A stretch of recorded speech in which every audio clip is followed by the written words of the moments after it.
এই মুহূর্তে তোমার মাথার ভেতরে যে চিন্তাটা চলছে ওটা পুরোপুরি তোমার না। হ্যাঁ, তুমি ঠিকই শুনেছ, কেউ একজন আছে যে জানে তুমি কখন দুর্বল হও, কখন তুমি একা থাকো, আর ঠিক কোনো সময় তোমাকে পাপে ফেললে তুমি থামতে পারবে না। কখনো খেয়াল করেছো হঠাৎ করে রাগটা কেন এত বেড়ে যায়? কেন রাত হলেই মাথায় বাজে চিন্তা আসে? কেন আর 5 মিনিট বলতে বলতে তুমি নিজের জীবনটাই নষ্ট করে ফেলছো? এগুলো অ্যাক্সিডেন্ট না, এগুলো প্ল্যান করা। আর সবচেয়ে ভয়ঙ্কর ব্যাপারটা কি জানো? তুমি প্রতিদিন অজান্তেই তার কথাই শুনছো, কিন্তু সে কে, কোথা থেকে আসে, আর কেন? সে শুধু তোমাকেই টার্গেট করছে। আজ সবকিছুর পর্দা উঠবে। হাজার হাজার বছর আগের কথা, যখন পৃথিবীর বুকে মানুষের কোনো অস্তিত্বই ছিল না, তখন এমন একজন ছিল যে জন্মগতভাবে ফেরেশতা ছিল না, সে ছিল জিন জাতির। কিন্তু সে ছিল অত্যন্ত বেশি ইবাদতকারী। তার ইবাদতের তীব্রতা এতই বেশি ছিল যে তাকে সাধারণ জিনদের স্তর থেকে তুলে সরাসরি ফেরেশতাদের কাতারে জান্নাতের সর্বোচ্চ মর্যাদায় জায়গা দেওয়া হয়েছিল। কিন্তু একদিন সব বদলে গেল। মাটি থেকে সৃষ্টি করা হলো প্রথম মানুষ, আদমকে। যখন নির্দেশ এলো এই মাটির তৈরি মানুষকে সিজদা করার, তখন সেই হাজার বছরের ইবাদতকারী থমকে দাঁড়ালো। তার ভেতরে জন্ম নিল মহাবিশ্বের প্রথম অহংকার। আমি আগুনের তৈরি, আর এই নশ্বর সৃষ্টি কেবলই সাধারণ মাটির। আগুন সবসময় শিখা হয়ে উপরের দিকে ওঠে, আর মাটি পড়ে থাকে পদদলিত হয়ে নিচে। আমি এই শ্রেষ্ঠত্বের মুকুট পরা সত্তা কিভাবে ওই তুচ্ছ মাটিকে সিজদা করতে পারি? কখনোই নয়। এই একটিমাত্র স্পর্ধার মুহূর্ত, হাজার বছরের ইবাদত এক নিমিষেই পুড়ে ছাই হয়ে গেল। সে পরিণত হল বিতাড়িত শয়তানে, অভিশপ্ত ইবলিসে। কিন্তু অবাক করা বিষয় হল, যখন তাকে জান্নাত থেকে বের করে দেওয়া হচ্ছিল, সে কিন্তু ক্ষমা চাইল না। সে চাইল এক অদ্ভুত প্রতিশোধের সুযোগ। এখানেই আসে আমাদের আজকের সবচেয়ে বড় প্রশ্ন। আল্লাহ তো চাইলে সেই মুহূর্তেই ইবলিসকে ধ্বংস করে দিতে পারতেন। তাহলে তিনি কেন তাকে কিয়ামত পর্যন্ত বাঁচিয়ে রাখলেন? কেন তাকে এই বিশাল ক্ষমতা দিলেন? এর পেছনে কি এমন রহস্য লুকিয়ে আছে? এই প্রশ্নের উত্তর আমরা একটু পরে জানব। তার আগে তোমাকে দেখতে হবে ইবলিসের সেই ভয়ঙ্কর দরবার, যা সে প্রতিদিন সাজিয়ে বসে। হাদিসের বর্ণনা মতে প্রতিদিন সন্ধ্যায় সমুদ্রের অথই জলের ওপর ইবলিস তার বিশাল সিংহাসন স্থাপন করে। সারা পৃথিবী থেকে তার অগণিত সেনাপতিরা সেখানে জড়ো হয় দিনের রিপোর্ট দেওয়ার জন্য। ইবলিসের কাছে কোনো তলোয়ার নেই, কোনো বন্দুক নেই। তার অস্ত্র একটাই, ওয়াসওয়াসা বা কুমন্ত্রণা। সিংহাসনে বসে সে তার সবচেয়ে ভয়ঙ্কর 5 জন সেনাপতিকে ডাক দেয়। এরা সাধারণ কোনো শয়তান নয়, এরা হলো এক একটা নির্দিষ্ট ধ্বংসের মাস্টার মাইন্ড। বলো আমার বিশ্বস্ত সেনাপতিরা, আজ কে আদম সন্তানকে সবচেয়ে বেশি অন্ধকারের দিকে টেনে নিয়েছ?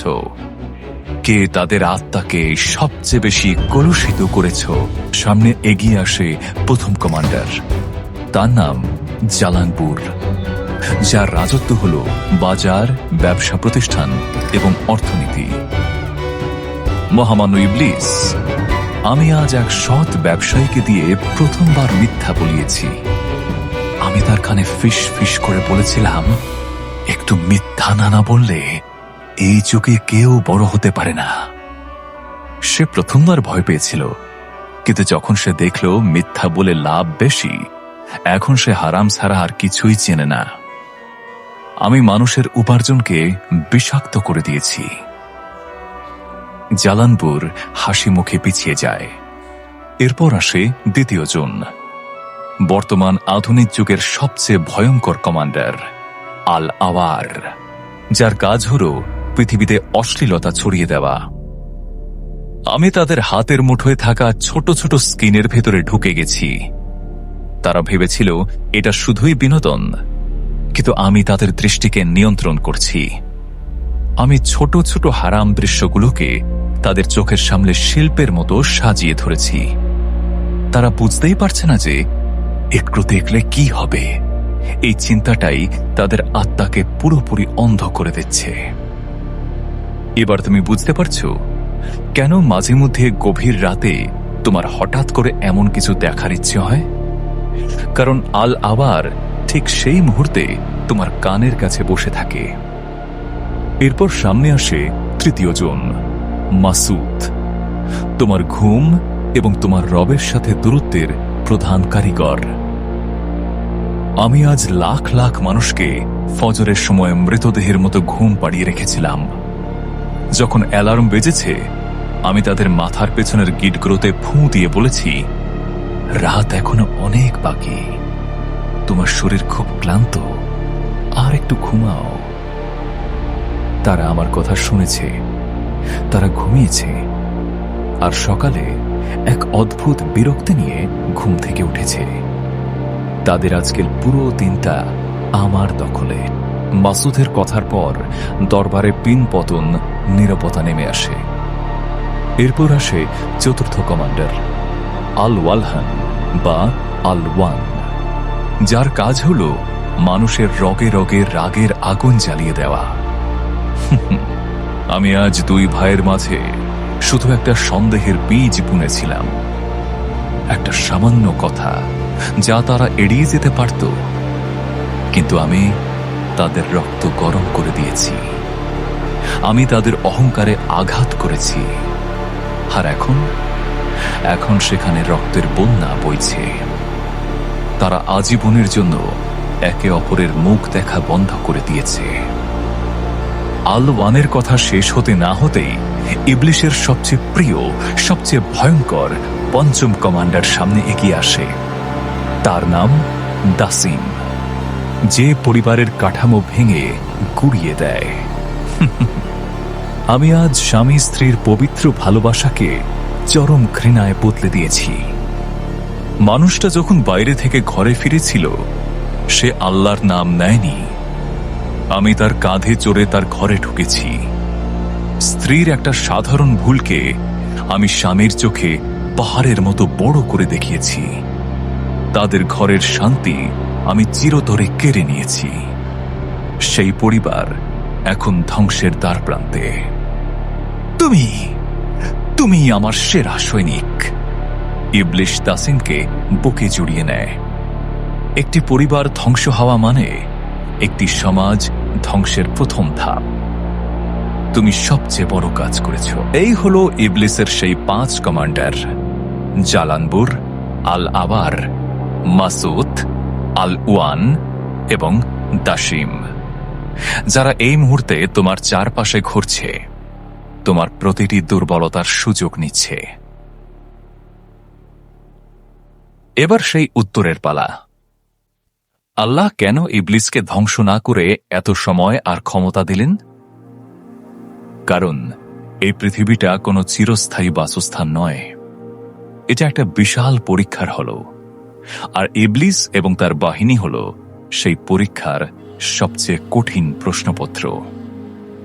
আল্লাহ দেখতে চান কে তার নিজের ইচ্ছা শক্তি ব্যবহার করে ইবলিসের এই মায়াজাল ছিঁড়ে আল্লাহর দিকে ফিরে আসে।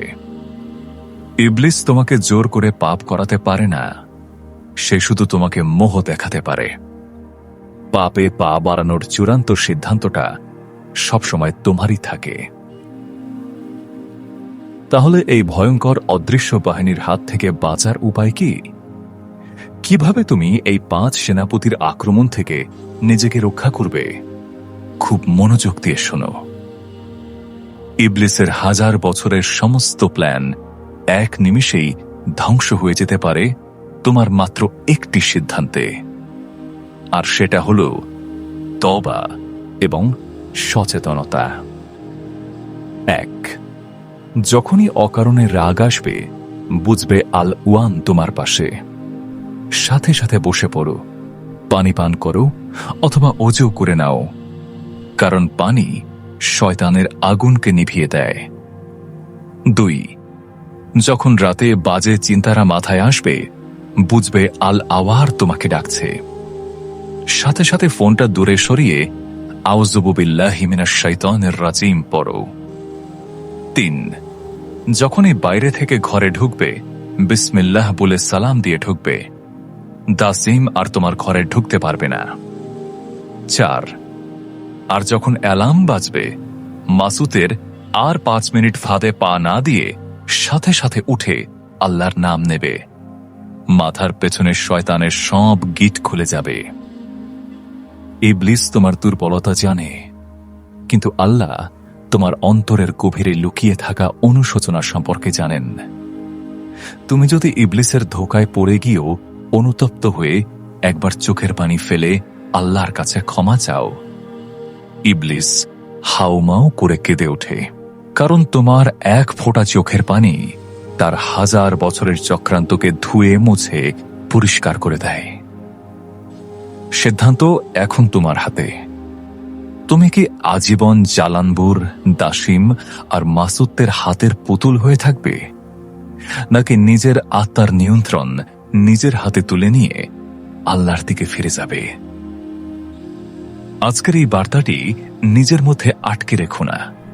কে জানে, হয়তো তোমার একটি শেয়ার তোমার কোনো প্রিয় বন্ধুকে, কোনো ভাইকে শয়তানের এই ভয়ঙ্কর ধোঁকা থেকে বাঁচিয়ে দিতে পারে।